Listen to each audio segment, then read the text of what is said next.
All right, Lauren, good to see you. And, in honor of National Women's Month for March, welcome to fRAMily Features. And, you're a 2015 graduate. So this is your reunion year with everything that's been going on. It's crazy. It's gone by so fast. Particularly the last year. I just feel like everything just kind of meshed together. But it just wow, that's reunion year. Goodness. Yeah. So tell us about NESN. I mean, what a great gig. We're all proud of you at Framingham State. So congrats on that. Thank you. It's so much fun. I'm living my dream, honestly. And it's really true what they say, find what you love to do. You'll never feel like you're working. So I primarily cover the four major New England sports, the Celtics, Bruins, Red Sox, and Patriots. I do a lot of Bruins stuff. So very heavy into that right now, especially in the off season too, because you want to engage the Bruins fans. You want to try to get that preseason content, the preview content, just kind of anything to get eyes on Bruin stuff. And we also have a heavy presence on site in TD Garden, Gillette, Fenway. So it's so much fun. Like I said, I get paid to write about the games. I get paid to Yeah. go to these games. Like what more? What more could I want out of life? I'm so grateful to be there. Coming up on 3 years there already. It's flown by. I've had so many amazing opportunities, and honestly, it all started at FSU. It's so much fun to think back, like just working on the Gatepost and how that experience got me so prepared for what was to come. Yeah, I was going to mention that, you can go into a college and think, well, it's just a college newspaper. What am I really going to get out of it? But you get reps, right? You get training. So Framingham State gave you that and you really took the ball and ran with it. I tried to take advantage of it as much as I could because I had my journalism professor, Desmond McCarthy, basically tell me, you're not going to get a job in journalism, specifically writing. You're not going to be a journalist without getting on the student newspaper. And it's a small group. They were so amazing. And you get that real life experience that maybe you won't get at a bigger school because it's a bigger school, simply as that. Yeah. And we got to cover games live, we got to tweet about them, we got to interview players and coaches right after the games. So it really got you into it, thinking like, they just had a bad loss, what kind of questions are we going to ask, how are we going to approach this?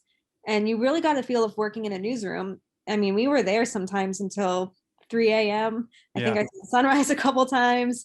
So it gives you that feel of working under pressure, working on a deadline, and getting everything formatted, and also working with other departments. I was primarily sports, but if arts and features needed something, if opinion needed something, if they needed help, who am I to say no? Like, we're all trying to put out our best work in a student newspaper together. So it just had a little bit of everything, and it was so rewarding.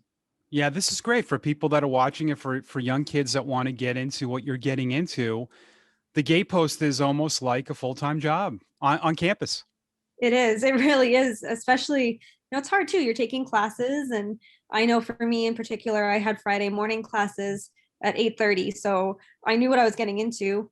But it's just part of the adrenaline, part of the fun, and part of too, like, it helps you realize, is this what you want to do? Do you want to be a writer? Are you more into like laying out the newspaper? Are you more into writing?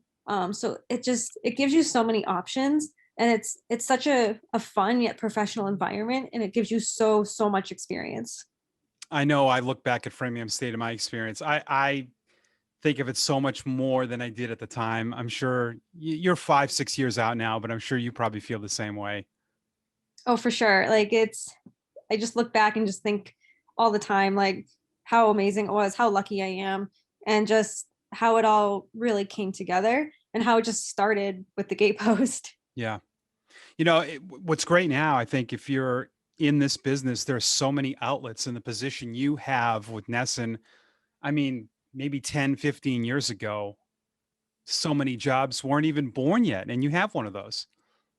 That's another thing about journalism. It's always evolving. I know in the 3 years I've been there, we've created positions. We have a social media position now that 5 years ago, I mean, social media was big, but not as big as it is now. People are all over Twitter, Instagram, and it just makes a company more relatable to a younger person or even just somebody who's kind of scrolling through Twitter, it's like, oh, hey, NESN Yeah. tweeted this like funny GIF from the Bruins game.